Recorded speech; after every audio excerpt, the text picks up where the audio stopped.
Everyone, आज मैं संगीता आप लोगों के लिए ये गर्भावस्था का चौथा पार्ट लेके आई हूँ। आज ये लेसन हमारा कंप्लीट हो जाएगा और आज के इस लेसन में दो आपके इम्पोर्टेंट क्वेश्चन हैं जो बड़े छोटे किसी भी तरीके से पूछे जा सकते हैं। तो इन दोनों प्रश्नों का मैं डिटेल आप लोगों को समझाऊंगी, अच्छे तरीके से समझाऊंगी, ताकि अगर आप लोगों को नहीं भी समझ में आए तो आप कमेंट करके किसी भी चीज़ के ऊपर डिस्कस करना है तो आप कर सकते हो।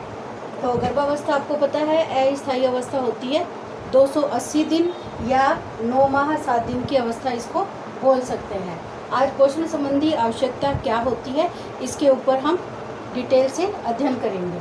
तो इसमें मैंने क्रियाशीलता के आधार पर 3 कॉलम बनाए हैं, कम क्रियाशील, मध्यम क्रियाशील और अधिक क्रियाशील।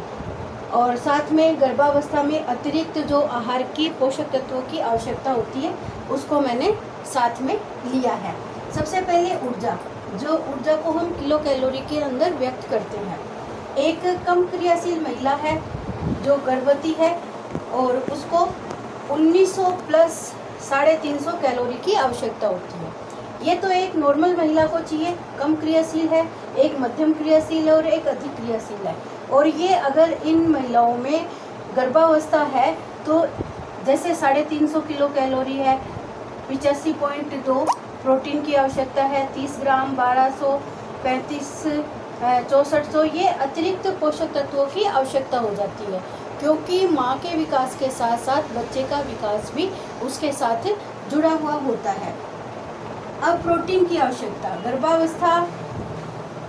गर्भावस्था है तो 55 प्लस 85 प्रोटीन की आवश्यकता हो जाती है। और एक कम क्रियाशील महिला को भी 55 ग्राम प्रोटीन की आवश्यकता होती है और मध्यम क्रियाशील महिला को भी 55 ग्राम प्रोटीन की आवश्यकता होती है और अधिक क्रियाशील महिला को भी 55 ग्राम प्रोटीन की आवश्यकता होती है।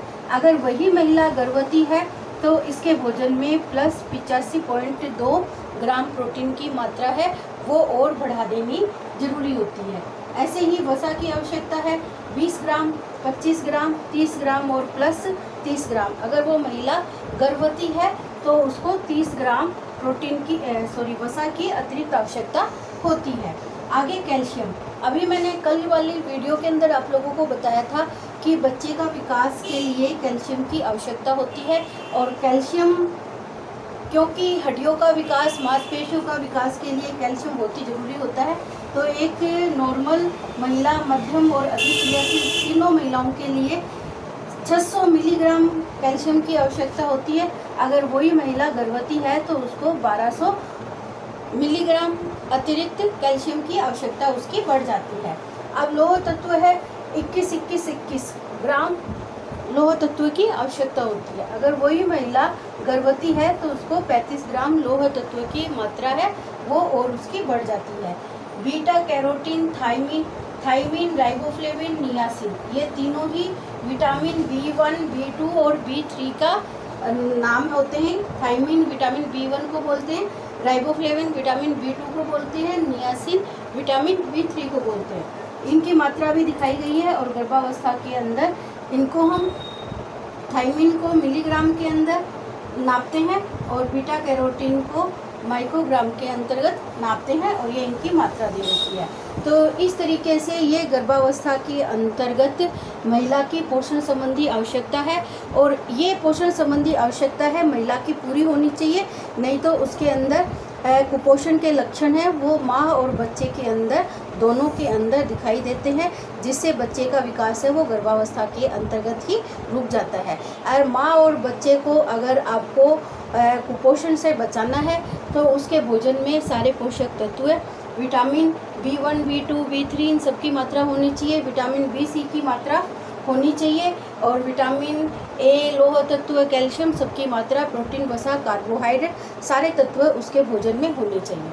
अब इनके अतिरिक्त एक जो आवश्यकता आपका इम्पोर्टेंट क्वेश्चन बनता है वो है कि गर्भावस्था में महिला के भोजन संबंधी किन बातों को हमें ध्यान में रखना चाहिए। ये अभी भी प्रश्न आपके हर चैप्टर में आता है। जिस भी अवस्था का हम अध्ययन करते हैं उनकी पोषण संबंधी आवश्यकताओं को ध्यान में रख के एक प्रश्न आता है और इसमें भी ये प्रश्न है, तो मैं उस प्रश्न को आपको डिटेल करके बता रही हूँ। कि अगर गर्भवती महिला है तो उनके पोषण संबंधी हमें किन किन बातों का ध्यान रखना है। सबसे पहले तो हमें ध्यान रखना है कि गर्भवती महिला है वो कौन से चरण में है। हमें उसका चरण पता होना चाहिए कि गर्भवती महिला का पहला माह चल रहा है, दूसरा चल रहा है, तीसरा चल रहा है। इस तरीके से हमें पता होना चाहिए, क्योंकि प्रथम 3 माह के अंदर गर्भवती महिला की पोषण संबंधी आवश्यकता नहीं होती है, क्योंकि उस समय बच्चे का विकास होता है वो बहुत ही मंद गति से होता है, इसलिए उसको पोषक तत्वों की आवश्यकता भी कम मात्रा में होती है। जैसे जैसे उसकी अवस्थाएं बढ़ती जाएगी उसकी पोषण संबंधी आवश्यकताएं बढ़ती जाएगी और हमें उनके पोषण में विटामिन, प्रोटीन, कैल्शियम और लोह तत्व की मात्रा को धीरे धीरे करके बढ़ा देने की आवश्यकता होती है। अगर गर्भवती महिला सुबह सोकर उठती है तो उसे उसके आहार में चाय, कॉफ़ी जैसी लिक्विड चीज़ें नहीं देनी चाहिए। उसके आहार में ठोस चीज़ देनी चाहिए ताकि उसको प्रातःकालीन वमन जैसी परेशानियां, जी मिचलाना, उल्टी आना, ऐसी परेशानियों का सामना नहीं करना पड़े। उसके आहार में हरी सब्जियां, पत्तेदार सब्जियां हैं, लोह तत्व से युक्त सब्जियां, प्रोटीन से युक्त सब्जियां हैं। इस तरीके की सब्जियों का होना ज़रूरी है। एक गर्भावस्था में कब्ज की शिकायत है वो महिला को काफ़ी रहती है, तो इसके लिए ज़रूरी है कि महिला को मैदे का भोजन है जो एकदम आहार नाल में चिपकने वाली चीज़ें होती हैं, ऐसी चीज़ों का कम से कम उसके भोजन में होना चाहिए और ना ही तली भुनी चीज़ों का प्रयोग है उसके भोजन में होना चाहिए। और उसे रेशेयुक्त भोजन है उसकी आहार की मात्रा के अंदर ज़्यादा से ज़्यादा देने चाहिए, जिसमें फलों के छिलके भी आ जाते हैं, साबुत अनाज और छिलके वाली दालें हैं। ये सारी चीज़ें उसके भोजन में होनी चाहिए ताकि उसके भोजन के अंदर उसे कब्ज की समस्याओं का सामना नहीं करना पड़े। भोजन है सादा सात्विक होना चाहिए, ज़्यादा तेल मसाले वाला भोजन नहीं होना चाहिए, क्योंकि इससे उसके अपचन की शिकायत रहती है। भोजन हमेशा 2-2, 3-3 घंटे के अंतराल पर होना चाहिए। एक साथ भर पेट भोजन है महिला को कभी भी नहीं देना चाहिए। भोजन में नमक की मात्रा को कम करना चाहिए, वसा की मात्रा भी उसके भोजन में कम होनी चाहिए। नमक की मात्रा अगर अधिक होगी तो उसकी सूजन, ओडिमा, मैंने बताया था कल आपको, ओडिमा जैसी परेशानियां हैं वो उसके भोजन में ज़्यादा से ज़्यादा सामने आती है।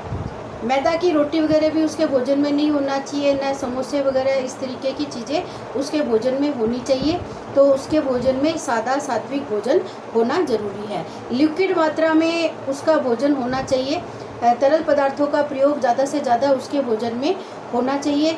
और सुबह अगर महिला वेजिटेरियन है तो उसके भोजन में दाल, हरे पालक, इस तरीके की चीज़ें ज़्यादा होनी चाहिए, प्रोटीन युक्त।